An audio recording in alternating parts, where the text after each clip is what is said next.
सस्तदे सिंदूरमूर्ति योगींद्र ब्रह्मरंदे सकलगुणमयं श्रीमारेन्द्रगंगं गं गं गं गं गणेशं भक्तो वेकटं चिन्तयन्ति।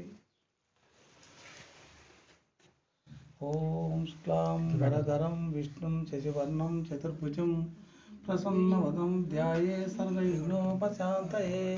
अगजानन पद्मार्कं गजाननमहर्निशम् अनेकदन्तं भक्तानां एकदन्तम् उपास्महे। सरस्वती नमस्तुभ्यं वरदे काम्यरूपिणी विद्यारम्भं करिष्यामि चतुर्भुज मे सदा। पद्मपत्र विशालाक्षी पद्मकेसरिवर्णनी नित्यं पद्मालयां देवी सामं पातु सरस्वती भगवती भारती पूर्णेन्दुबिम्बान्धना। गुरुब्रह्मं गुरुविष्णु गुरुदेवो महेश्वर गुरु साक्षात् परब्रह्मं तस्मै श्री गुरुवे नमः। ओम मंगलं गुरुदेवाय महनीय गुणात्मने सर्वलोकशरण्याय साधुरूपाय मंगलम्। ओम शांति शांति शांति।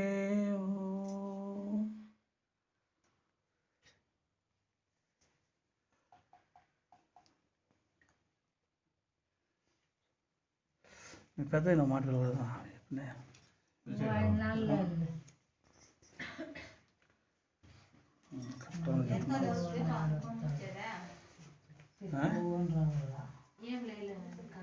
వాళ్ళు వచ్చేదా ముందు ఇంట్లోకే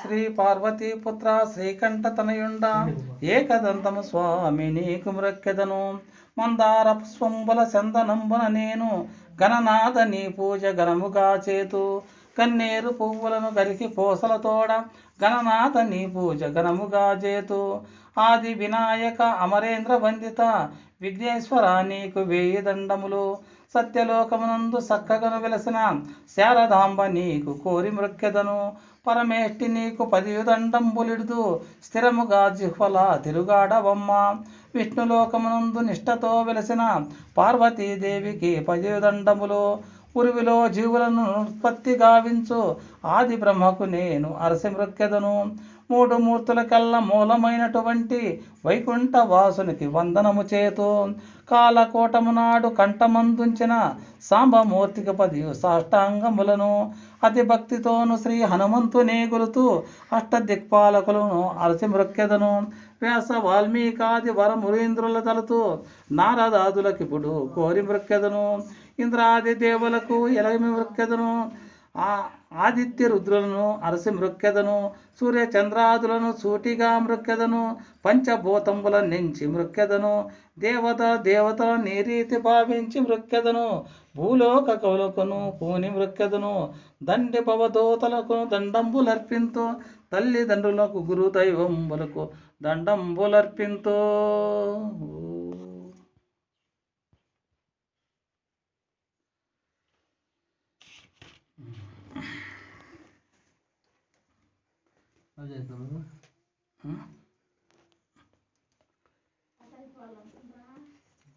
కథ ప్రారంభోత్సవం. శ్రీ మత్యోత్తమ వంశోత్తముడైన అటువంటి పాండవరాజు కుమారుడైన యుధిష్ఠిరుడు ద్వైతవనంబున వనవాసంపు చేస్తున్న సమయంబున భీమార్జున నకుల సహదేవులాదిగా గల తమ్ముళ్ళను పాంచాలియగు ద్రౌపదిను ధౌముండు మొదలైన ఋషులను 14,000 అగ్నిహోత్రములను ఆప్తవగణంబులు కొలవగాను ఆ వనమందు కొలువయ్యున్న సమయంబున కృష్ణుడు వారిని చూడరాగా అప్పుడు ధర్మరాజు తన తమ్ములను తానును ఆప్తవగణంబులను ఎదురుగా కొని పూజించి ఆస్థానమును పెట్టుకుని కుదిలంబడిగిరి. అన్నప్పుడు ధర్మరాజు ఆ శ్రీకృష్ణమూర్తితో ఇట్లనెను, స్వామి, మీ వలన బహుదినముల ధర్మములు వినినాము. ఇప్పుడు సకల ధర్మాధర్మ కామమోక్ష ప్రథమమైన వ్రతము ఆనతీయవలెనని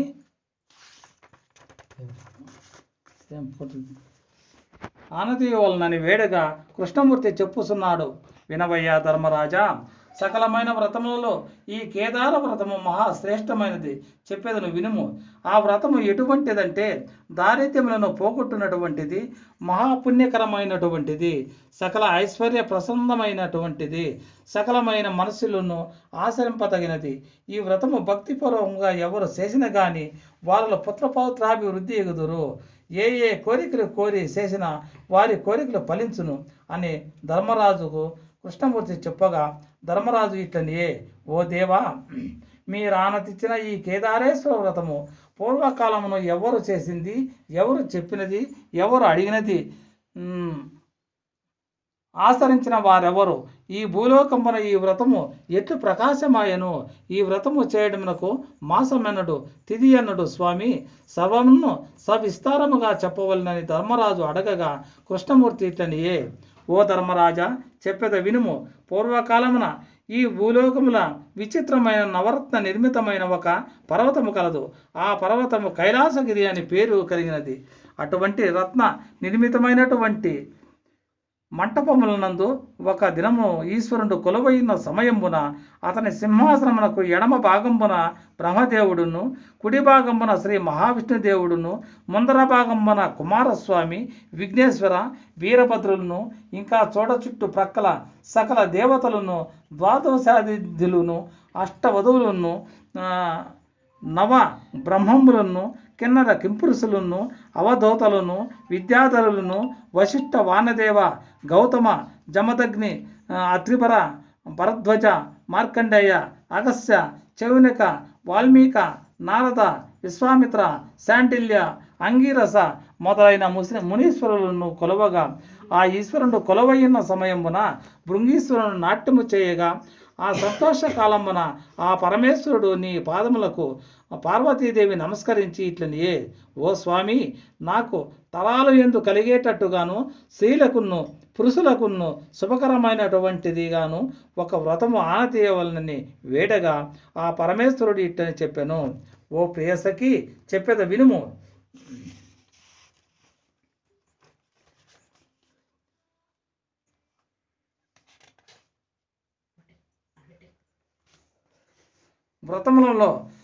వ్రతములలో ఎంతైనా కేదారేశ్వర వ్రతం ఒకటి కలదు. ఆ వ్రతం ఎటువంటిదంటే ధర్మాధర్మం మొదలైన మోక్షాదులు, ఇష్టకామార్థ్యములు ఏది కలదో ఆ కోరికలు ఫలించును, సమస్తమును కలుగచేయును. అటువంటి వ్రతమును చెప్పేదను.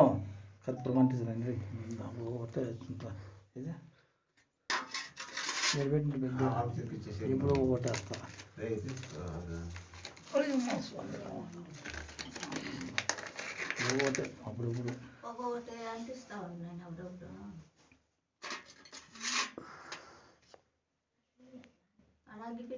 సమస్తమును కలుగజేయును. అటువంటి వ్రతమును చెప్పేదను.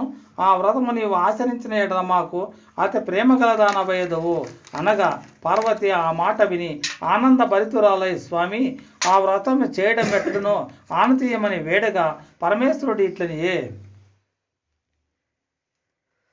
ఓ ప్రియరాల వినుము.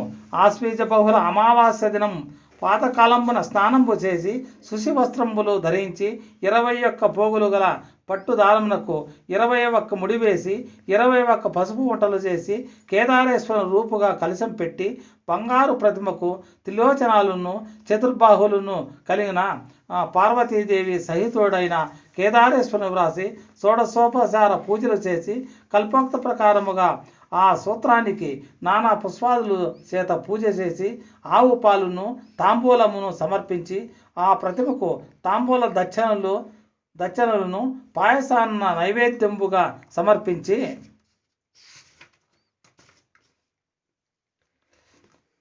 కథ వినేది. అటు తరువాత ఒక్క ప్రొద్దు చేసేది. ఈ విధంబుగా భూమండలంబున ఎవరైనా సరే ఆశ్వీజ బహుళ అమావాస్య నాడు సుసిద్బాతులై మంటపములు కట్టించి, మేలుకట్లు ద్వారములు పల్లవళ్ళు కట్టించి, పుష్పమాలికలను అలంకరించి, నందీశ్వరునికి శనిగలను, చండీశ్వరునికి బియ్యమును పిడికడు వేసి నైవేద్యము పెట్టి 5 మానికల గోధుమ బియ్యం తెప్పించి, ఆవు నేతిలో 21 కజ్జాయిలు చేయించి, అందులో 1 దేవుని ముందర నైవేద్యముతో కూడా సమర్పించి కడమ 10 మంది బ్రాహ్మణులకు ఇచ్చి కథ వినేది. కడమ ఒక్క ప్రొద్దు చేసేది. బంధువులకు భక్తితో పెట్టుకుని భోజనము చేసి తాంబూలాదులు, పుష్పములు, గంధములు, మాల్యాదులు ఇచ్చి ఈ ప్రకారముగా 21 సంవత్సరం ఈ విధముగా వ్రతము చేసిన అటు వెనుక ఉద్యాపన చేసి బ్రాహ్మణులకు గోదానం, భూదానం, వస్త్రదానం, సువర్ణదానం, కన్యాదానం మొదలైన దానములతో తమ శక్తి కొలది దానములు చేసి బ్రాహ్మణులకు సంతర్పములు చేయించి ఈ విధముగా ఈ వ్రతము ఆచరించిన వారు ధన్యులగుదురు.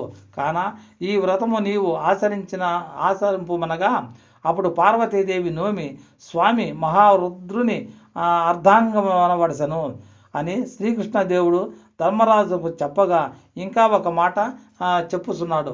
ఓయి ధర్మరాజా, ఈ వ్రతము చేసి బ్రహ్మదేవుడు బ్రహ్మపట్టణముగా నేను లక్ష్మీదేవి నోమి స్వామి విష్ణు వక్షస్థలం ముందు నిలిసెను. సరస్వతీదేవి నోమి స్వామి అమరావతి పట్టణమున నందు ఇంద్ర పదవిలో నుండనాయను. అగ్నిదేవుడు నోమి తేజావతి పట్టణం నుండనాయను.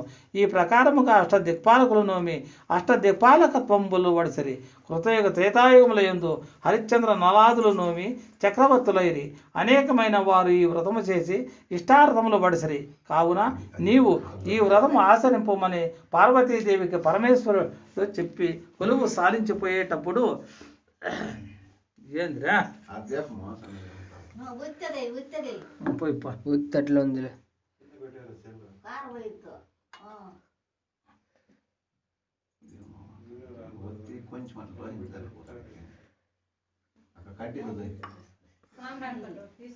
చాలు ఆగుని ఇది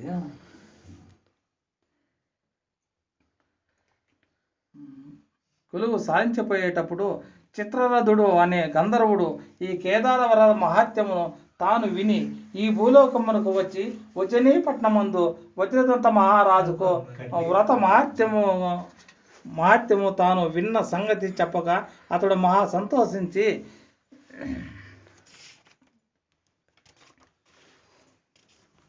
వజ్రదంత మహారాజుకు ఈ వ్రతము సంగతి తాను విన్న సంగతి తన భార్యకును తన మంత్రి పురోహితులకును ఇంకా ఉండగల ప్రజలకును చెప్పి ఉజ్జయిని పట్టణానికి తూర్పు మరి వృక్షంపు క్రింద మంటపంపులు కట్టించి మేలుకట్లు ద్వారములు పల్లవళ్ళు కట్టించి కేదారేశ్వరం వ్రాసి కలశం పెట్టించి షోడశోపచార పూజలు చేసి పాయసాన్న భక్ష్యాన్యములు చేత నైవేద్యములు కూడా సమర్పించి దారముల చేతికి కట్టుకుని బ్రాహ్మణులకు ధనములిచ్చి కథ విని ఈ విధముగా వ్రతము చేసి సుఖాన ఉండగా ఆ పట్టణంలో ఒక కేశవభట్లు అనే బ్రాహ్మణుడు అత్యంతమైన దారిద్రుడు, దినము బిచ్చము తెచ్చేదాకా గ్రాసానికి లేనివాడు. అతనికి పుణ్యవతి, భాగ్యవతి అనే 2 కుమార్తెలు గలరు. ఆ 2 ఈ వ్రతము చేసే వారిని చూసి వచ్చి తండ్రితో ఇట్లనిది, తండ్రి, నోములు మేము నోమవలెను అనగా తండ్రి ఇట్లని, ఓ ఎర్రి బిడ్డలారా, మనకెక్కడ నోములు, మనకెక్కడ వ్రతములు, మనకు బిచ్చము తెచ్చేదాకా గ్రాసానికే లేదే, ఇటువలే మీరు నోమెదురు అనగా ఆ బాలికలు ఇట్లనిది, తండ్రి, నీ యొక్క అనుజ్ఞ మాకు ధనముగా అనుజ్ఞ మిమ్మనగా అతడు సమ్మతించెను. ఇట్లు తండ్రిని సమ్మతిపరచి అతడు తెచ్చిన బిచ్చముతో దినము పిడికిడేసి బియ్యము కూర్చరి. అట్లు కూర్చగా ఆశ్వీజ బహుళ అమావాస్య రాగానే ఆ రాజుగారును ఇంకా ఉండగల పూరి రైతులను మరిమాను క్రింద దేవమంటపంలో బంగారు కోటలను, బంగారు అరుగులను, ముత్యాల ముగ్గులను తీర్చిరి. కేదారేశ్వర దేవుని నిలిపి బంగారు పుష్పములతో పూజలు చేసి బ్రాహ్మణులకు దానములు ఇచ్చి కథ విని ఈ విధముగా వ్రతము చేయుచుండగా పుణ్యవతి, భాగ్యవతి వారిని చూసి తాము ఆ సమీపమున నదిలో స్నానము చేసి తమకు కలిగిన మడుగు వస్త్రములు కట్టుకొని పరమ భక్తిగా ఆ ఇసుక గోపురాలు తీర్చి ఇసుక అరుగులు తీర్చి ఆ ఇసుకలో దేవుని తీర్చి నల్ల జిల్లేడు పువ్వులు, మారేడు పిందెలు, మారేడు పత్రికలతో పూజలు చేసి మర్రికాయలు పోకలు గాను, మర్రి ఆకులు తమలపాకులు గాను, ఏరు పిడకలు కజ్జాయిలు గాను, మర్రి నారే నోము దారములు గాను,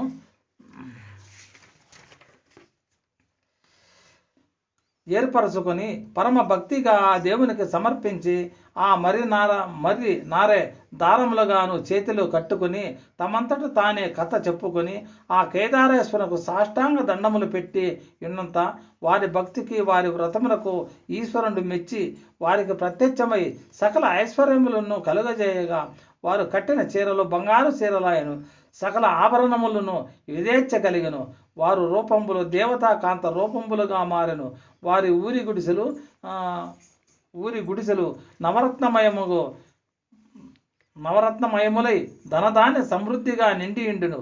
ఇట్లు ఉండగా ఒకనాడు వజ్రదంత మహారాజు సవారీ వచ్చి ఈ నగరును ఈ బాలికలను చూచి ఆశ్చర్యపడి వీరు దేవతా స్త్రీలో లేక గంధర్వ స్త్రీలో లేక నాగకన్యకలో అని చూస్తుండగా ఆ ఊరి జనులు ఇట్లని చెప్పిరి, స్వామి వీళ్ళు కేశవ భట్లు కుమార్తెలు, వీళ్ళకు కేదారేశ్వర మహాత్మ్యము వల్ల అష్ట ఐశ్వర్యములు కలిగినని చెప్పిరి. అప్పుడు రాజు సంతోషపడి కేశవ భట్లను పిలిపించి మీ కుమార్తెలను నాకు ఇచ్చి పెళ్లి చేయమనగా ఆ కేశవ భట్లు సంతోషించి తన కుమార్తె యొక్క పుణ్యవతిని వజ్రదంత మహారాజుకు ఇచ్చి పెళ్లి చేసెను. మరి కొన్ని దినములకు కాశీపురమైలే రామదేవరాయలకు భాగ్యవతిని ఇచ్చి వివాహమై సుఖాన ఉండగా మరికొన్ని దినములకు భాగ్యవతీదేవి గర్భంబు ధరించి మంచి ముహూర్తాన కుమారుని కనెను. అతనికి విజయబాహుడనే పేరు పెట్టిరి. ఇట్లు సంతోష సుఖాన ఉండగా ఆశ్వీజ బహుళ అమావాస్య రాగా ఆ భాగ్యవతీదేవి కేదారేశ్వర హత్యము చేసి నోముదారము చేతిలో కట్టుకుని ఉండగా రాజు చూసి కోపగించుకొని భార్యను సురసర చూచి ఈ రత్న కంకణముల ముందర నోముదారములు కట్టవచ్చునా అని ఆ దారము తీసి పారవేయించెను.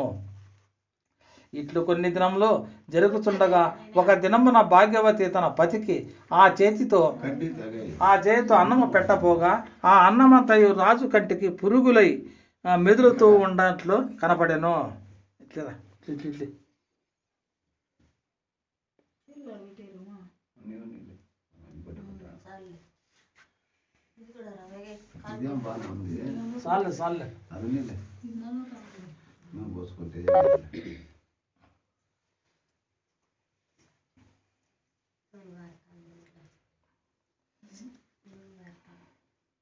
అన్నము పెట్టబోగా ఆ అన్నమంతయు రాజు కంటికి పులుగులై మెదులుతూ ఉన్నట్లు కనపడెను. అప్పుడు రాజు భార్యను చూసి ఆశ్చర్యపడి నీవు ఎంత పాపాత్మురాలవో కాకున్నా ఈ అన్నమంతయు ఈ విధముగా అవునా అని కొట్టి తరిమివేశాను.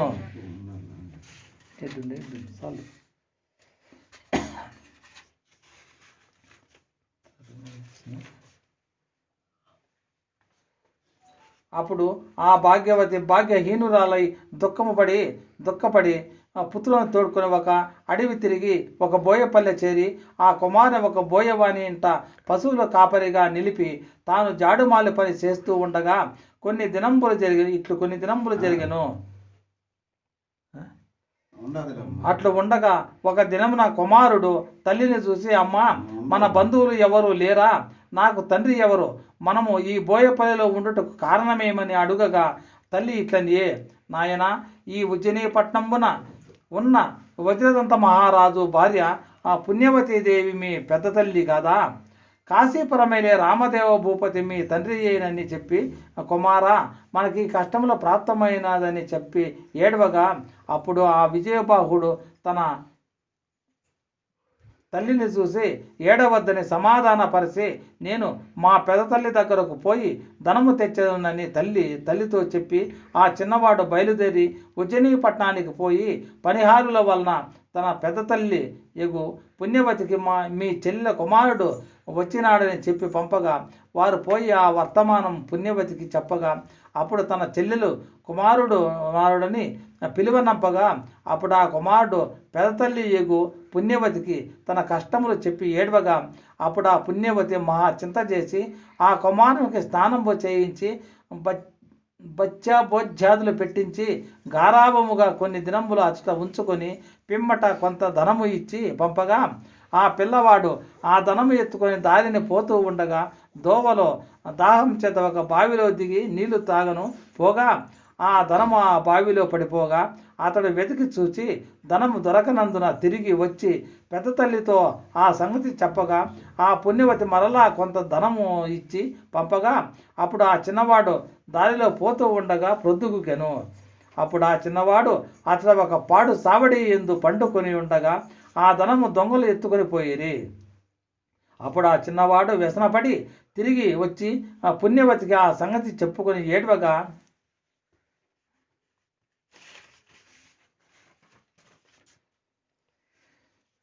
అప్పుడు పుణ్యవతి చింత చేసి జ్యోతి శాస్త్రులైన బ్రాహ్మణులను పిలిపించి పిల్లవాని సంగతి బ్రాహ్మణునికి చెప్పగా వారు అప్పుడు శాస్త్రములు చూసి ఇట్లనిది అమ్మా, వీళ్లకు ఈ కష్టములు రావడానికి కారణం ఏమనగా కేదార వ్రతము విడిచి నోముదారం పారవేయించిన దాని వలన ఈ కష్ట నష్టములు కలిగినని చెప్పి అప్పుడు ఆమె ఆ కుమారుని అచటని కొన్ని దినంబులు ఉంచుకొని ఉండగా ఆశ్వీజ బహుళ అమావాస్య వచ్చెను. అప్పుడు ఆమె ఆ చిన్నవాని చేత కేదారేశ్వర వ్రతం సాంగరంబుగా చేయించి ఆ దారము చేతిలో కట్టి మరలా కొంత ధనము ఇచ్చి ఈ వర్తమానం యావత్తు మీ తల్లికి చెప్పమని పంపించను. అప్పుడు ఆ చిన్నవాడు ఆ దారిలో పోతూ ఉండగా ముందు పోయిన ధనమంతయు ఆశ్రయకముగా దొరికినది. పోతూ ఉండగా అప్పుడు వారి తండ్రి కాశీపురమేలే రామదేవరాయలు ఆ అరణ్యమునకు శికారి వచ్చి ఉండగా ఈ చిన్నవాడిని కనుగొని నీవెవరని అడుగగా అప్పుడు ఆ చిన్నవాడు నా పేరు విజయబాహుడు, మా తల్లి పేరు భాగ్యవతి, మేము ఈ బోయపల్లిలో కాపురం ఉండామని చెప్పగా ఆ మాట విని రాజు తన భార్య పుత్రుడని ఎంచి దుఃఖించి ఆ చిన్నవాని వెంట బోయపల్లికి పోయిరి. అప్పుడు ఆ బోయపల్లె పూరి గుడిసెలు యావత్తు నవరత్న ఖచ్చితములైన మేడలో ఆయను భాగ్యవతిను ఇల్లు చూడగా కనుక మేడయ్యి ఆ మేడ యందు ఎక్కడ చూసిన ధనధాన్య సమృద్ధి అయి నిండి ఉండెను.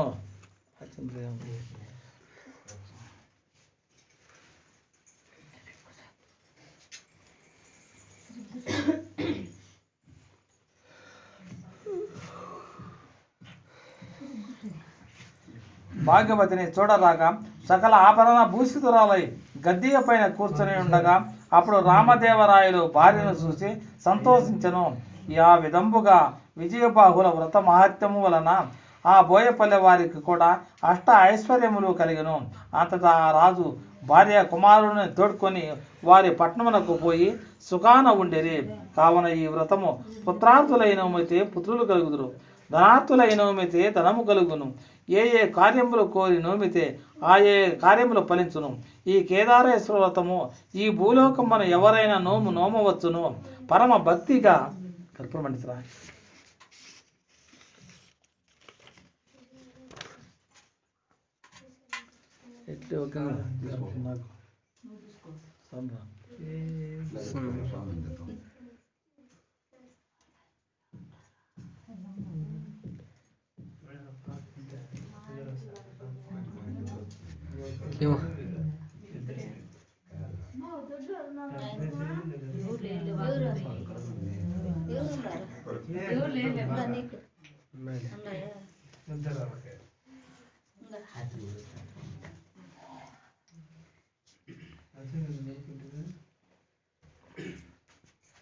భూలోకమున ఎవరైనా సరే నోమవచ్చును.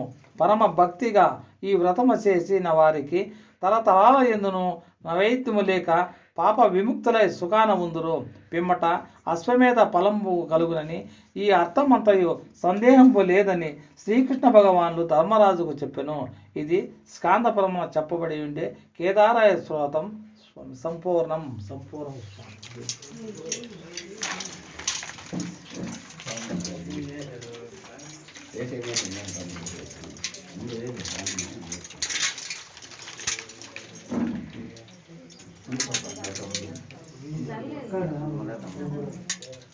మీరు పూజలు కొట్టి కాయలు కొట్టారు మళ్ళీ మంగళారతిస్తా అమ్మా. మీరు కాయలు కొట్టేయండి మళ్ళీ మంగళారతిస్తా.